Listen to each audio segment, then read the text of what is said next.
राष्ट्र की भूमि के सभी महामानवों को मैं प्रणाम करती हूँ और इस वक्त मंच पे उपस्थित हमारे अकबरुद्दीन साहब और साथ में महाराष्ट्र के सभी मान्यवरों को मैं जय भीम, जय संविधान, जय भारत और जय भीम कहती हूँ। आज यहाँ हम सभी उपस्थित हुए हैं कि आने वाले महाराष्ट्र के विधानसभा इलेक्शन आए हैं। ऑल इंडिया मजलिस इत्तेहादुल मुस्लिमीन से हमने एक आह्वान किया है। बैरिस्टर असदुद्दीन साहब ने एक आह्वान किया है कि अब महाराष्ट्र के अंदर हिस्सेदारी की बात होगी और हिस्सेदारी की बात करते ही इनकी नींद उड़ गई है। हिस्सेदारी की बात सुनते ही इनके होश उड़ गए हैं। यहाँ उपस्थित सभी भाइयों से मैं कहना चाहूंगी कि आने वाले समय में 20 तारीख को आप सबको हमारे महाराष्ट्र के अध्यक्ष सैयद इम्तियाज जलील साहब और नासिर सिद्दीकी साहब को बहुमतों के साथ विजयी करना है। जिसके नाम में ही अकबर है वो यहाँ इस वक्त हमारे साथ मौजूद है। अब महाराष्ट्र के लोग देखेंगे कि इनको क्या चाहिए। हम सब यहाँ पर एक साथ सिर्फ और सिर्फ अपने हिस्सेदारी की बात कर रहे हैं। अपने हिस्सेदारी की बात करने के लिए हम सबको मुस्लिम, बौद्ध, एससी, एसटी, आदिवासी सभी माइनॉरिटीज को एक साथ आने की जरूरत है। जब हम एक साथ आ जाएंगे तभी हम इतिहास बना सकते हैं। अब मौका आ गया है एक साथ आने का, तो मैं आप सभी से विनती करती हूँ कि आने वाले तारीख 20 तारीख को बहुमतों के साथ ऑल इंडिया मजलिस इत्तेहादुल मुस्लिमीन को भारी मतों के साथ विजयी बनाए और महाराष्ट्र असेंबली में भेजे। हमारे हक की आवाज यानी ऑल इंडिया मजलिस इत्तेहादुल आवाज, हमारी जात की आवाज यानी MIM की आवाज, हमारी बुलंद आवाज यानी बैरिस्टर असदुद्दीन ओवैसी साहब की आवाज, इनकी आवाज को हमें और बुलंद करना है। इसलिए मेरे भाइयों और बहनों, आने वाले समय में अपने बहुमूल्य मतों को वेस्ट मत कीजिए।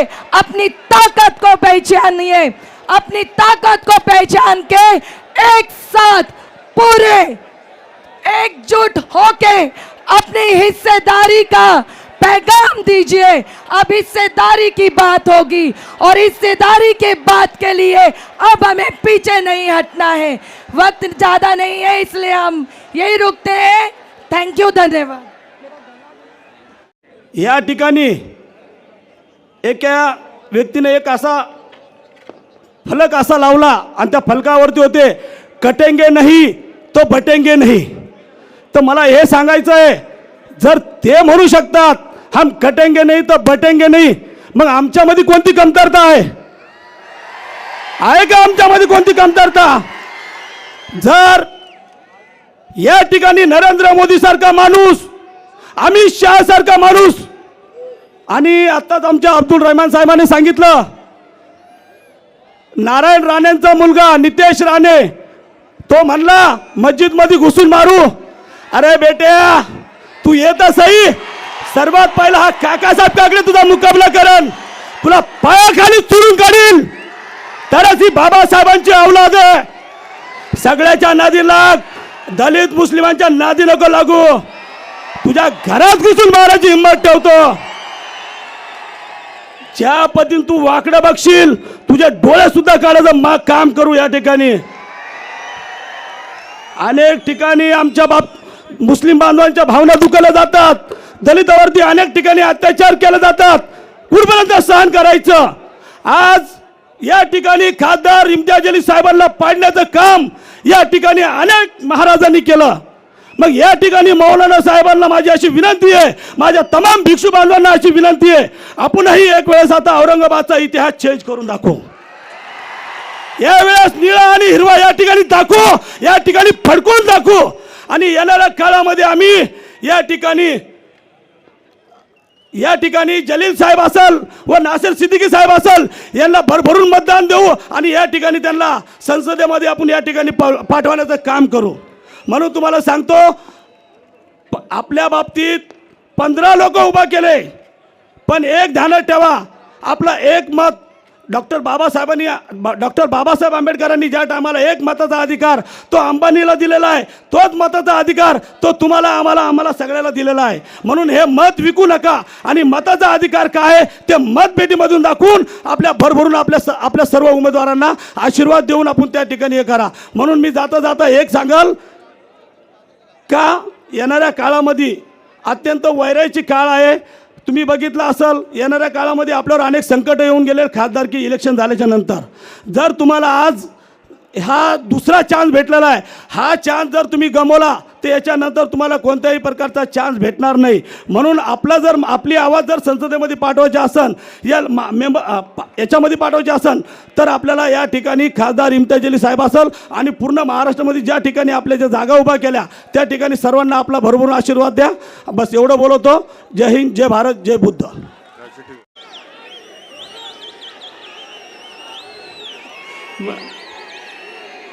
मेरे भाइयों, हिंदी में बात कर सकता हूं, कुछ दिक्कत नहीं है. आज ऑल इंडिया मजलिस-ए-इत्तेहादुल मुस्लिमीन के हमारे कायद बैरिस्टर असदुद्दीन ओवैसी साहब और जिनको देखने के लिए आज आप इतना तड़प रहे वो अपने दूसरे कायद अकबरुद्दीन ओवैसी साहब और मुझ जैसे आंबेडकरी समाज के एक सर्वसामान्य कार्यकर्ता को आज इस विधानसभा का उम्मीदवार बनाने के लिए जिसमें सबसे बड़ा हाथ है वो मेरे महाराष्ट्र के नेता, मेरे सर्वे सर्वा आदरणीय खासदार इम्तियाज जलील साहब. मेरे भाइयों, हम पूरे महाराष्ट्र में बहुत कम सीटों पर चुनाव लड़ रहे हैं, मगर मेरी आप सबसे गुजारिश है, हम अपने अपने मतदार संघ में हम ताकत से चुनाव लड़ रहे हैं, मगर हमको एक बात आपको ये कहनी है कि कुछ भी हो जाए मगर औरंगाबाद से इम्तियाज जलील साहब और नासिर सिद्दीकी साहब चुन के आने चाहिए. ये हमारे सर का ताज है.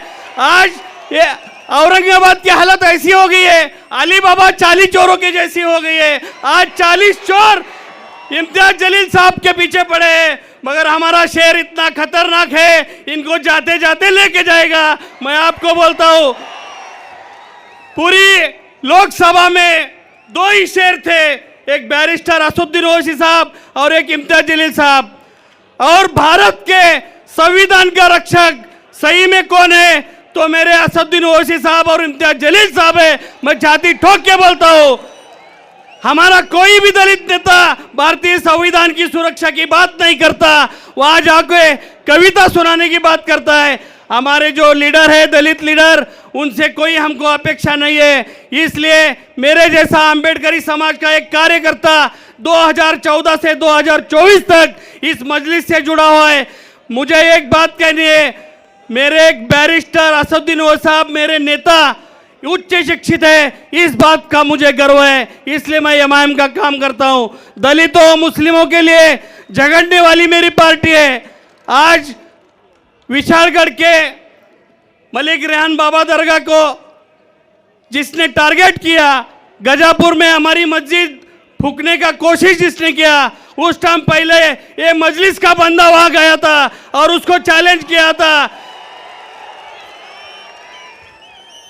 हमारे पश्चिम महाराष्ट्र में कभी भी मुस्लिम समाज हो, आंबेडकरी समाज हो, दलित समाज हो, सबसे पहला कहीं कुछ होता है तो मजलिस आवाज उठाती है और संभाजी भिड़े भिड़े ऐसे लोगों को ईंट का पत्थर जवाब से देती है.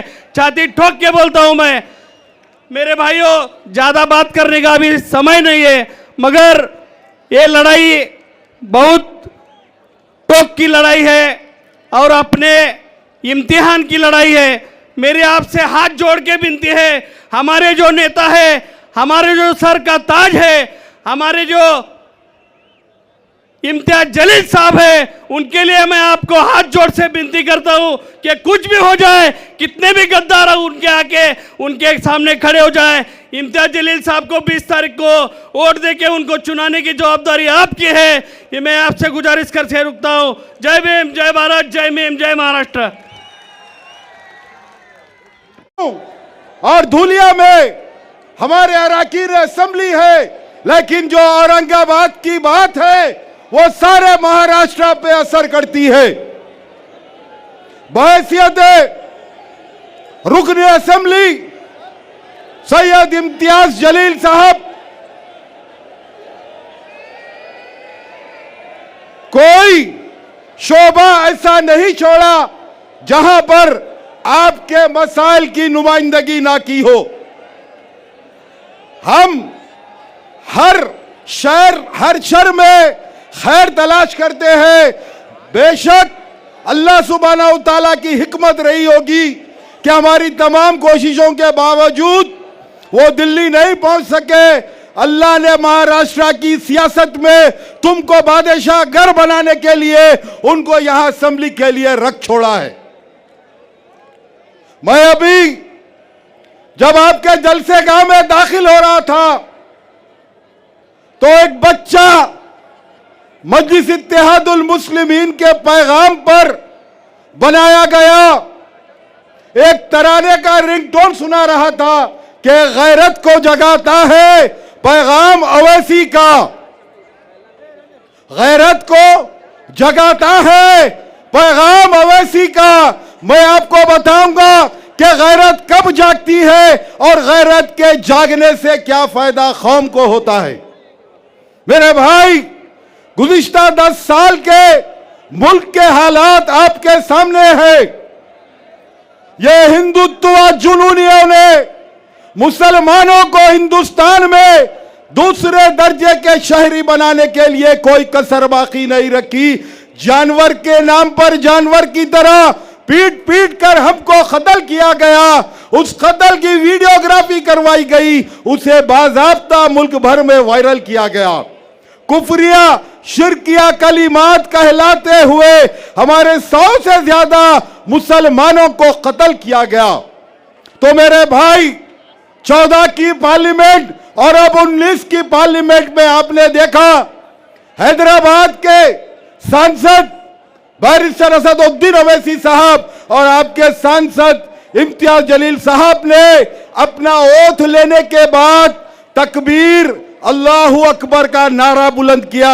यह आपकी गैरत को जगाने के लिए लगाया गया नारा था कि मुसलमान इस मुल्क में हर हालत में अल्लाह के सिवा किसी से नहीं डरेगा। दूसरी बात, गैरत उस वक्त जागती है जब आपके पर्सनल लॉस में मदाखलत करने वाला बिल पार्लियामेंट में पेश किया जाता है तो वो बिल फाड़कर नरेंद्र मोदी के मुंह पर फेंकने से आपकी गैरत जागती है। अभी मेरे पेशरो मुकर्रिर ने कहा कि नामूस रिसालत पर किसी सामी ने कोई गुस्ताखी की। इम्तियाज जलील साहब ने यहां से चलो मुंबई रैली निकाली डिसिप्लिन के साथ। आपने, आपके इत्तेहाद ने सारे महाराष्ट्र की सियासत में हलचल मचा दी।